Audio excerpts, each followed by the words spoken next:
Hola, mis estimados hermanos y hermanas. Bienvenidos una semana más en la que aún perdura y continúa la guerra entre Ucrania y Rusia. La verdad es que no entiendo mucho al pueblo ruso ni sus motivos, pero bueno, mi solidaridad está con el pueblo ucraniano, como bien sabéis. Y esta N es no a la guerra. La N que veis es no a la guerra. Bien, como bien sabéis, soy Lolo y esto es Producciones Baraka. Esta semana estudiaremos Éxodo del 14 al 17 y el tema es estar firmes y ver la salvación de Jehová. El himno que me ha sugerido la lección de hoy es Oh Sion, santuario de libertad. Oh Sion, santuario de libertad. Está lloviendo, de verdad que está lloviendo aquí, en la ciudad donde estoy. Bien. Los israelitas estaban atrapados, tenían el Mar Rojo a un lado y el ejército del faraón que avanzaba por el otro. En apariencia, su escape de Egipto sería fugaz. No obstante, Dios tenía un mensaje para los israelitas que deseaba que recordaran durante generaciones. No temáis, Jehová peleará por vosotros. Eso está en Éxodo 14, versículos del 13 al 14. Desde aquella ocasión, cuando el pueblo de Dios necesitó fe y valor, con frecuencia he recorrido a este relato sobre la milagrosa liberación de Israel cuando Nefi quiso inspirar a sus hermanos, dijo: seamos fuertes como Moisés, porque él de cierto habló a las aguas del Mar Rojo y se apartaron a uno y otro lado, y nuestros padres salieron de su cautividad sobre tierra seca. Eso está en 1 Nefi 4, versículo 2. Cuando el rey Limi quiso que su pueblo cautivo levantara la cabeza y se regocijara, le recordó ese mismo relato. Eso está en Mosías 7:19. Perdón. Cuando Alma quiso testificar a su hijo del poder de Dios, también se refirió a aquel relato, como se puede ver en Alma 36, versículo 28. Y cuando nosotros necesitamos ser liberados, cuando necesitamos un poco más de fe, cuando necesitamos estar firmes y ver la salvación de Jehová, podemos recordar cómo salvó Jehová aquel día a Israel de manos de los egipcios. Desde la 10ª plaga, Faraón permitió a Moisés y a Aarón sacar de Egipto a los hijos de Israel. Después de su partida, Faraón endureció su corazón y envió su ejército tras los israelitas, quienes acamparon cerca del Mar Rojo. Jehová milagrosamente permitió a los hijos de Israel cruzar el Mar Rojo sobre tierra seca para escapar, mientras el ejército del faraón se ahogaba. El pueblo de Israel cantó cantos de alabanza y gratitud a Jehová. Actuando por inspiración, Moisés sanó las aguas de Mara. En algún momento entre el llamamiento inicial de Moisés como profeta y cuando él y los hijos de Israel cruzaron el Mar Rojo, Jehová dijo: serás más fuerte que muchas aguas, porque éstas obedecerán tu mandato cual si fueses Dios.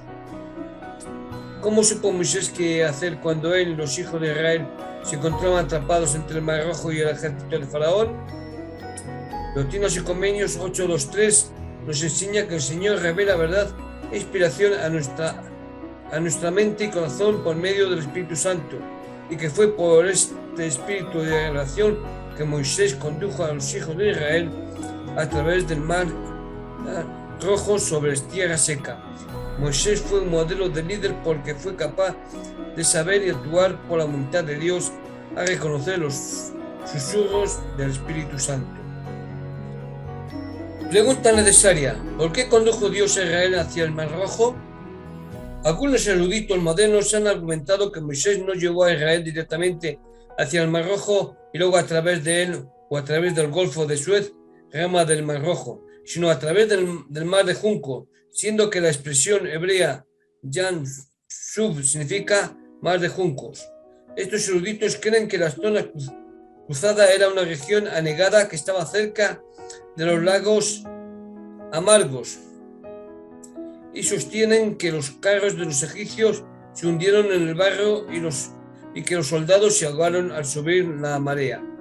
Pero en los santos de los últimos días tenemos la información de que el relato de Éxodo es correcto, ya que tanto el libro como Doctrinas y Convenios expresan claramente que fue el Mar Rojo, como se puede ver en Primera de Nefi 17, 24, 27 y Doctrinas y Convenios 8, 3. En Éxodo 14, 22 y 29 dice que las aguas eran como muro a su derecha y a su izquierda, implicando ciertamente algo más que el cruce por una zona pantanosa secada por un viento repentino.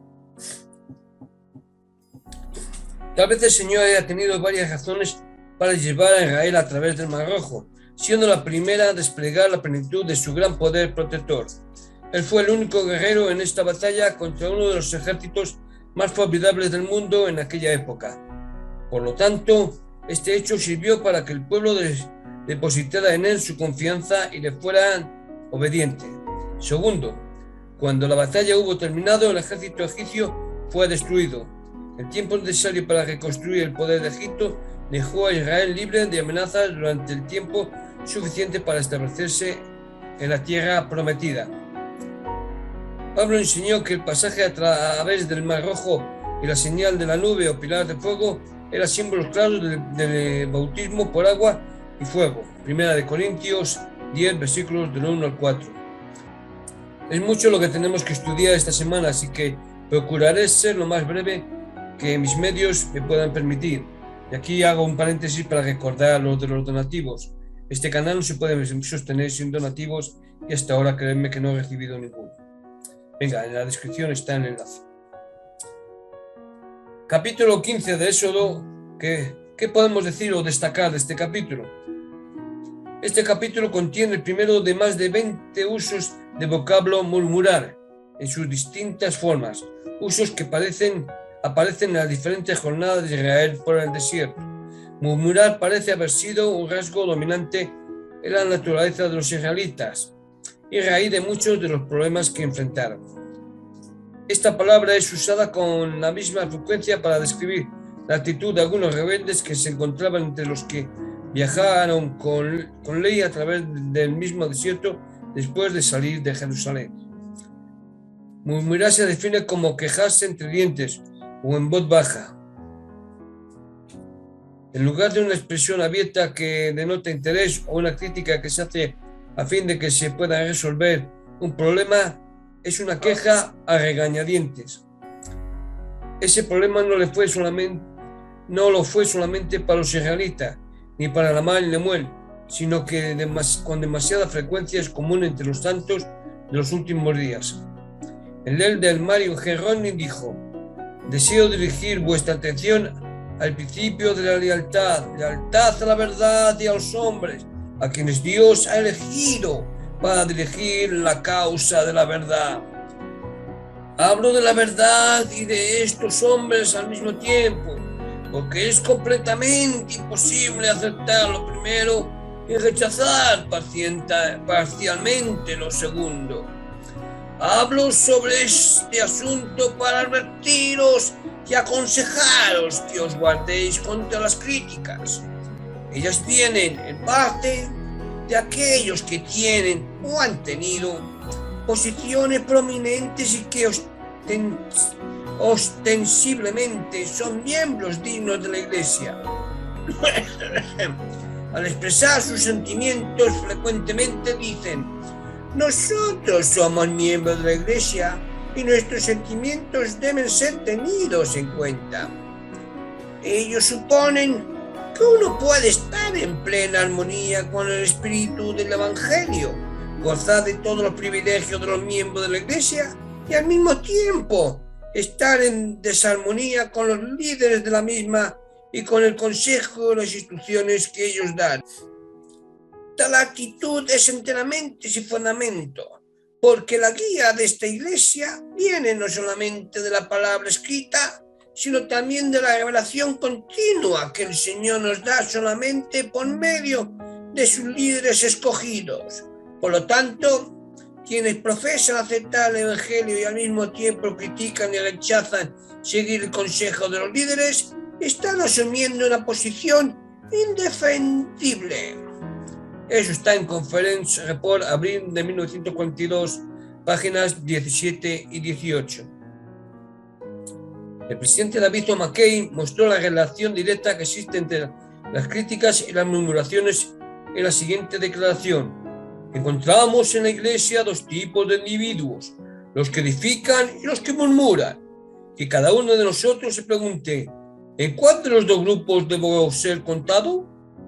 Cuando se nos llama a trabajar en la obra y cada vez que el sacerdocio y los líderes de las organizaciones auxiliares introducen nuevos programas, muchos de los miembros dicen, lo aplicaremos, trabajaremos en estos nuevos programas.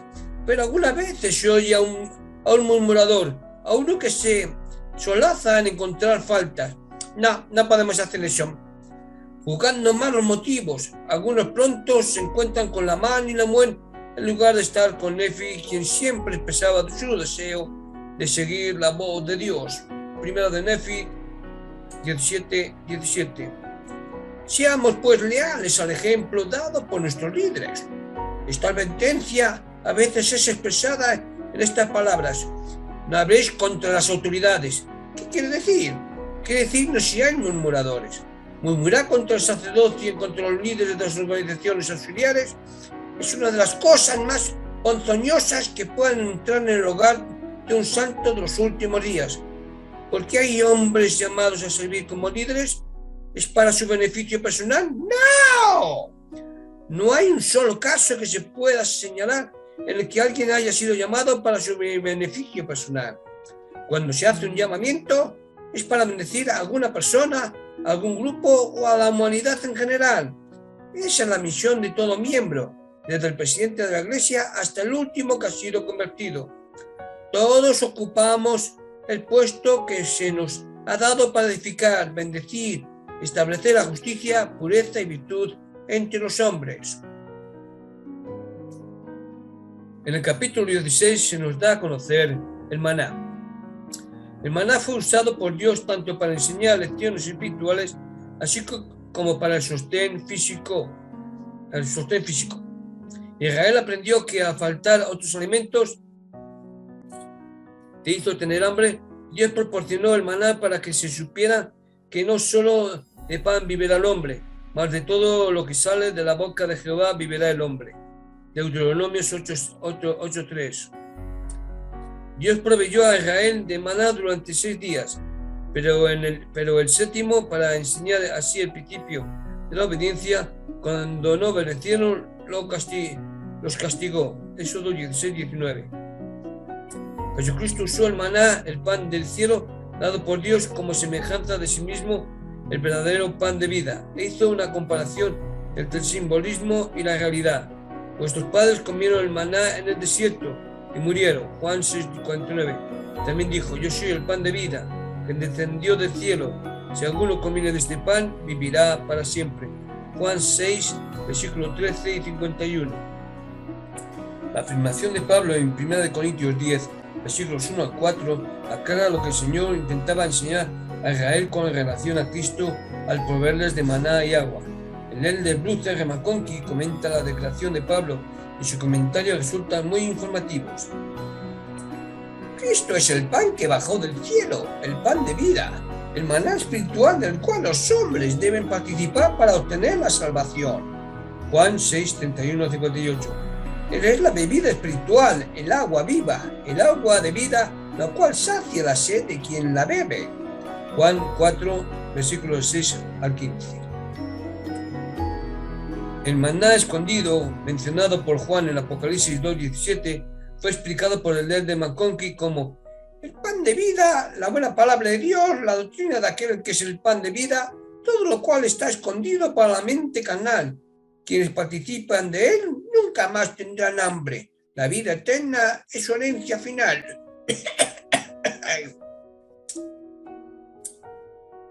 Eso está en Doctrina, Comentario del Nuevo Testamento 3, 451.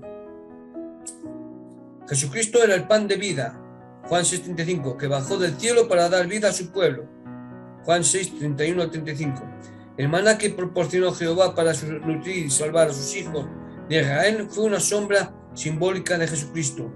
Poco después de que el Salvador alimentó físicamente a los 5.000, él hizo referencia al relato en el que Dios proporcionó el maná para enseñar que toda la gente necesita recibir el sustento espiritual del pan vivo. Juan 6:51. Para obtener la vida eterna. El Salvador enseñó: el que coma mi carne y bebe mi sangre tiene vida eterna. Juan 6:54. El de Bruce R. McConkie, del Quórum de los 12 Apóstoles, explicó: comer la carne y beber la sangre del Hijo de Dios es, primero, aceptarlo en el más literal y completo sentido, sin reserva alguna, como la descendencia personal en la carne del Eterno Padre. Y segundo, es guardar los mandamientos del Hijo aceptando su evangelio, uniéndose a su iglesia y perseverando en obediencia y rectitud hasta el fin. Aquellos que sigan este curso y coman de su cuerpo y beban de su sangre tendrán la vida eterna, o sea, la exaltación en el cielo más alto del mundo celestial. Véase Doctrina, Nuevo Comentario del Nuevo Testamento, 3 tomos, 1965 a 1973. Esto está en el tomo 1, página 358. Éxodo 17, versículos 8 a 16. Nos dice: ¿por qué Dios mandó a Moisés destruir a los amalecitas? Bueno, los amalecitas pueden haber sido descendientes de Saúl. Génesis 36, 12 y 16. Atacaron a los israelitas en una forma cobarde, matando primero a los débiles y cansados que iban en la retaguardia de la nación en marcha. Deuteronomio 25, 17 y 19. Por esta falta de respeto a Dios, los amalecitas fueron maldecidos por el Señor. A los israelitas posteriormente les fue mandado ejecutar el juicio pronunciado por Dios. Raeré del todo la memoria de Amalek de debajo del cielo. Eso está en Éxodo 17, versículo 14. En esta primera batalla con otro pueblo, Israel nuevamente mostró su falta de confianza en Dios. Solamente cuando veían a Moisés sosteniendo la vara en alto, símbolo de la autoridad, prevalecían. El presidente Harold Belli vio el significado simbólico de este acontecimiento y lo aplicó a nuestra propia época. Creo que ese es el papel que yo y el presidente Tanner tenemos que desempeñar. Las manos del presidente Smith tal vez se cansen, tiendan a bajar algunas veces a causa de sus grandes responsabilidades, pero en tanto que nosotros sostengamos sus manos y os dirijamos bajo la guía de él, a su lado, las puertas del infierno no prevalecerán contra vosotros ni contra Israel. Vuestra seguridad y la nuestra depende de que sigamos o no a quienes el Señor ha puesto para presidir en su iglesia. Él sabe a quién quiere para presidir en esta iglesia y no comete errores, pues el Señor no hace nada por accidente. Y creo que los científicos y todos los filósofos nunca han descubierto o han aprendido algo que Dios no conociera ya. Sus revelaciones son más potentes, más significativas y tienen más sustancia que todo el saber secular en el mundo. Mantengamos la vista sobre el presidente de la iglesia y sostengamos sus manos tal como el presidente Tan y yo continuaremos haciéndolo. Sobre esto que estamos hablando, el presidente Oas dijo en su día: sabemos que nuestros cuerpos físicos requieren de nutrientes para sostener la vida y mantener la salud física y mental. Se nos priva de esos nutrientes, nuestra habilidad física y mental se debilita y tenemos la condición llamada desnutrición. La desnutrición produce síntomas tales como reducción de las funciones mentales, trastornos estomacales, pérdida de la fortaleza física y deterioro de la visión. La buena nutrición es especialmente importante en los niños, cuyos cuerpos en desarrollo pueden dañarse fácilmente si les faltan los nutrientes necesarios para su crecimiento normal. Nuestros espíritus también necesitan nutrientes. Así como hay alimento para el cuerpo, también hay alimentos para el espíritu. Las consecuencias de la desnutrición espiritual son tan dañinas para nuestra vida espiritual como la desnutrición física lo es para nuestro cuerpo físico. Los síntomas de la desnutrición espiritual incluyen la reducción de la capacidad de digerir alimento espiritual, la pérdida de fortaleza espiritual y el deterioro de la visión espiritual. Perdón. Terminaré la clase de esta semana con una cita de nuestro actual presidente de la Iglesia, profeta, vidente y revelador. Él dijo: hace poco mi esposa y yo disfrutábamos de la belleza de los peces tropicales en un pequeño acuario privado. Los peces de vívidos colores y una variedad de formas y tamaños iban y venían. Le pregunté a la encargada que estaba cerca: ¿quién alimenta a estos hermosos peces? Ella respondió: yo. Entonces pregunté: ¿le han dado las gracias alguna vez? Ella contestó: todavía no. Pensé en algunas personas que conozco que son igual de ajenas a su creador y a su verdadero pan de vida, que viven día a día sin ser conscientes de Dios y de su bondad para con ellos. Cuánto mejor sería si todos pudiéramos ser más conscientes de la providencia y del amor de Dios y expresáramos esa gratitud hacia Él. Nuestro nivel de gratitud es una medida de nuestro amor por Él. En el nombre de Jesucristo. Amén.